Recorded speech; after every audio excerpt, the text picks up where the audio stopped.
Hi friends, welcome to Selvi Mano's life style. இன்றைக்கி என்ன video பார்க்க போகிறோன்னா, ஆட்டு ரத்தத்தை வச்சு சூப்பராக பொரியல் தான் பார்க்க போகிறோம். செம்ம டேஸ்ட்டாக இருக்கும், ரொம்ப ஈஸியாகவும் செஞ்சிடலாம். அதுக்கு முன்னாடி இப்போ தான் நம்ம வீடியோ மோதலாக பார்க்குறீங்கன்னா நம்ம சேனலை மறக்காமல் சப்ஸ்கிரைப் பண்ணுங்கள். பக்கத்தில் இருக்க பெல் ஐக்கானே கிளிக் பண்ணிக்கோங்க. அப்போ தான் நான் வீடியோ போட்டால் நீங்கள் உடனே பார்க்க முடியும். வாங்க வீடியோக்குள்ளே போகலாம். ரத்த பொரியல் செய்கிறதுக்காக நான் 150 ரூபாய்க்கு ஆட்டு ரத்தம் வாங்கிட்டு வந்திருக்கேன். இது 2 ரத்தம் சொல்லுவாங்க. ஒரு ரத்தம் தனியாக வாங்கினா 100 ரூபா, 2ஆக சேர்த்து வாங்கிட்டோன்னா 150 ரூபாய்க்கு தருவாங்க. இந்த மாதிரி நீங்களும் பார்த்து நல்ல ரத்தமாக வாங்கிக்கோங்க. கொஞ்சம் காலையிலே சீக்கிரமாக போனால் நமக்கு நல்லா ஃப்ரெஷ்ஷாக கிடைக்கும். இப்போ இந்த ரத்தத்தை நம்ம அலசி எடுத்துக்கலாம். ஒரு 2-3 டைம் நம்ம அலச போகிறோம்.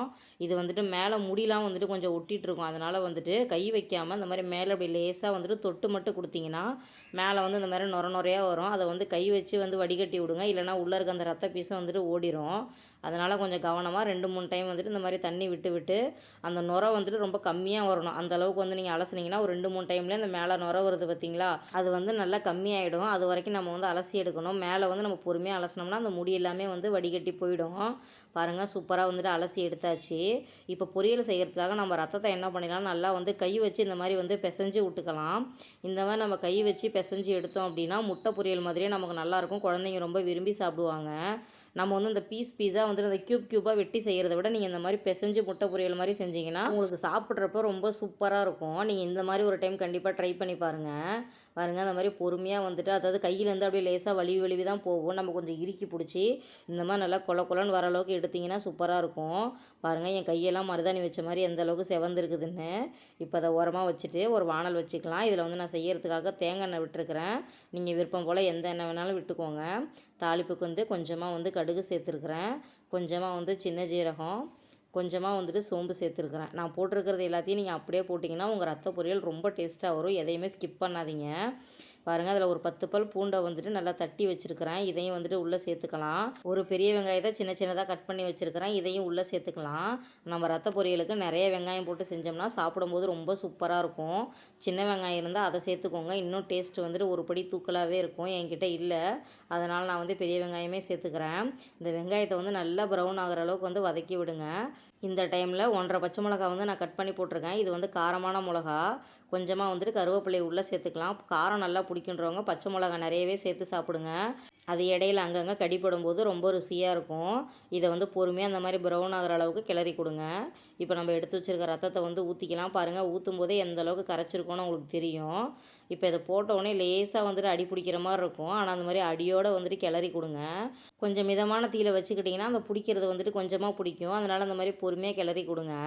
கொஞ்ச நேரத்தையும் உங்களுக்கு ரத்தம் சுண்டி இங்கே பாருங்கள், அந்த மாதிரி கொலன்னு வந்துடும். அந்த அடியில் பிடிச்சிருக்கிறது எல்லாமே வேக ஈஸியாக கரண்டியில் வந்துடும். அதுவுமே நல்லா சுரண்டி எடுக்கிறது நம்ம எப்படி உருளைக்கிழங்கு பொரியல் வறுவல் எடுக்கும்போது கடைசியில் டேஸ்ட்டாக இருக்கும்.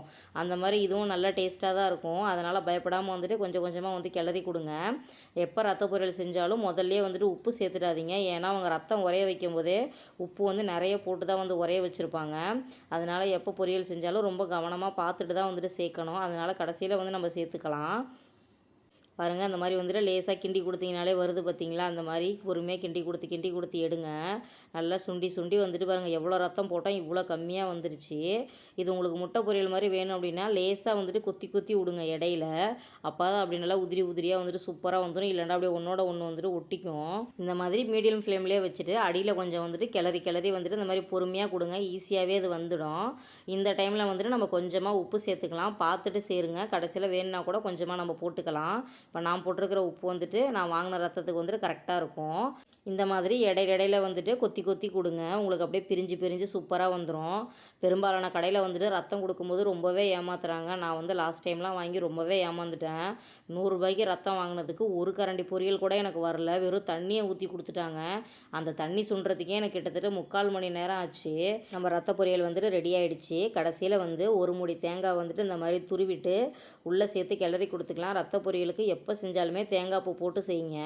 பொரியலுக்கு ஒரு படி தூக்கலான ருசி கொடுக்கறதே இந்த தேங்காய் பூ தான். இதை அப்படியே குழந்தைங்கள்ட்ட கொடுத்தீங்கன்னா முட்டை பொரியல் மாதிரி அப்படியே அள்ளி சாப்பிடுவாங்க. சூப்பராக ரசம் சாதத்துக்கு, பருப்பு சாம்பார் வச்சு சாப்பிட்றதுக்கு அப்படியே பிசைஞ்சு சாப்பிட்டாலும் ரொம்ப சூப்பராக இருக்கும். உடம்புக்கு ரொம்ப நல்லது. மாதத்துக்கு 2 டைமாவது கண்டிப்பாக சாப்பிடணும். இதே மெத்தடில் நீங்களே செஞ்சு பார்த்துட்டு எப்படி இருக்குன்ட்டு சொல்லுங்கள். இந்த வீடியோ உங்களுக்கு யூஸ்ஃபுல்லாக இருந்துச்சுன்னா கண்டிப்பாக நம்ம சேனலை லைக் பண்ணுங்கள், சப்ஸ்கிரைப் பண்ணுங்கள். எல்லா வீடியோவையும் தொடர்ந்து வாட்ச் பண்ணுங்கள்.